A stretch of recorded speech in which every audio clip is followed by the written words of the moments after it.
ఈజీగా mango dessert ఎలా చేసుకోవాలో ఈ వీడియోలో చూద్దాం. ఫస్ట్ కొన్ని మ్యాంగోస్ తీసుకొని దాని స్కిన్ అంతా పీల్ ఆఫ్ చేసేయాలి. దాని తర్వాత ఈ మ్యాంగోని చిన్న చిన్న స్లైసెస్ లాగా మనం కట్ చేసుకోవాలి. సో దట్ మనకు మంచి మ్యాంగో పల్ప్ తగులుతుంది డెజర్ట్ తినేటప్పుడు. దాని తర్వాత ఒక బౌల్ తీసుకొని ఇక్కడ నేను అమూల్ ఫ్రెష్ క్రీమ్ యూస్ చేస్తున్నాను. మీకు నచ్చినట్టు మీరు ఏదైనా పిక్ చేసుకోవచ్చు. ఇదిగోండి నేను అమూల్ ఫ్రెష్ క్రీమ్ యూస్ చేస్తున్నా. దీని తర్వాత ఇందాక మనం కట్ చేసుకున్నాం కదా ఆ మ్యాంగో స్లైసెస్ని ఈ అమూల్ క్రీమ్ దాంట్లో మనం కలపాలి. దీని తర్వాత మిల్క్ మేడ్ తీసుకొని ఇక్కడ మిల్క్ మేడ్ తీసుకున్నాను. ఈ మిల్క్ మేడ్ తీసుకొని ఈ మిశ్రమంలో మనం మిక్స్ చేయాలి. మీ క్వాంటిటీకి మీ టేస్ట్కి తగ్గట్టు మీకు కావాల్సినంత మీరు మిక్స్ చేసుకోవచ్చు. ఇక్కడ నేను ప్యాకెట్ అంతా యూస్ చేస్తున్నాను కొంచెం స్వీట్నెస్ కోసం. సో ఈ మిశ్రమం మొత్తాన్ని ఇప్పుడు నేను బీట్ చేసుకుంటున్నాను.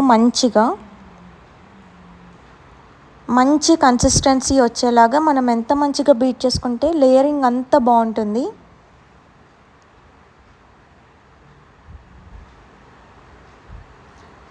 మీ దగ్గర బీటర్ ఉంటే దాంతోటైనా చేయొచ్చు, లేదా మంచిగా చేయితోటైనా కలుపుకోవచ్చు. ఇప్పుడు ఒక బాక్స్ తీసుకొని ఇప్పుడు వరకు బీట్ చేసుకున్నాం కదా ఈ క్రీమ్ అంతా ఒక ఫస్ట్ లేయర్ లాగా నేను దాన్ని వేస్తున్నాను బాక్స్లో. ఇప్పుడు చిన్న కేక్ స్లైసెస్ తీసుకుంటున్నాను. మీకు నచ్చిన ఫ్లేవర్స్ ఏదైనా యూస్ చేసుకోవచ్చు. నేను ఇక్కడ వెనీలా తీసుకున్నాను. వీటిని చిన్న పీసెస్ లాగా కట్ చేసుకొని బాక్స్లో నేను సెకండ్ లేయర్ లాగా మొత్తం పెట్టేశాను బాక్స్లో క్రీమ్ పైన.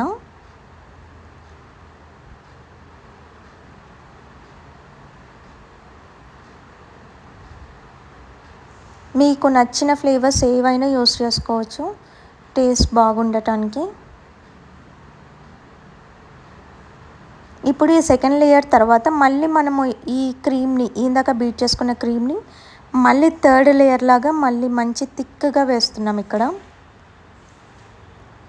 మంచిగా కేక్స్కి మంచిగా పట్టి బాగుంటుంది మనం తినేటప్పుడు. ఇలా మంచిగా థర్డ్ లేయర్ని పైన వేసిన తర్వాత సో ఇలా కంప్లీట్గా నేను ఫిల్ చేసేసాను థర్డ్ లేయర్ని. ఇప్పుడు ఇందాక కట్ చేసుకున్నాం కదండి ఆ మ్యాంగో పీసెస్ని పైన మనం ఫిల్ చేయాలి. సో దట్ మంచి పల్ప్ తగులుతుంది మనకు తినేటప్పుడు. లేదు మీకు ఇలా నచ్చదు అని అనుకుంటే స్టార్టింగ్లోనే మీరు పీసెస్ అన్నీ వేసేసి బీట్ చేసుకోవచ్చు. లేదు అని అనుకుంటే ఇలా మంచిగా పల్ప్ తినేటప్పుడు తగలాలి అనుకునే వాళ్ళు ఇలా మంచిగా లేయర్ లాగా మనం వేసుకోవచ్చు. ఇక్కడ మంచి క్వాంటిటీ వేసాను నేను. ఇప్పుడు దీని తర్వాత మళ్ళీ మనం ఇందాక బీట్ చేసుకున్న క్రీమ్ వేయాలి. దానిపైన మంచిగా డ్రై ఫ్రూట్స్ వేసుకుంటున్నాం. ఇప్పుడు మీరు చూస్తున్నారు కదా, మీకు ఏ డ్రై ఫ్రూట్స్ నచ్చితే మీరు అవి వేసుకోవచ్చు. పిస్తా వేసుకోవచ్చు, కిస్మిస్ వేసుకోవచ్చు. మంచిగా నట్స్ని చిన్న చిన్న పీసెస్ లాగా బాదం, ఆల్మండ్ ఏవైనా వేసుకోవచ్చు. వీటన్నిటిపైన మళ్ళీ నేను ఫ్రెష్ క్రీమ్ వేసాను. ఇప్పుడు దీన్ని ఫ్రిడ్జ్లో పెట్టి 2 hours తర్వాత తింటే టేస్ట్ చాలా బాగుంటుంది. Thank you.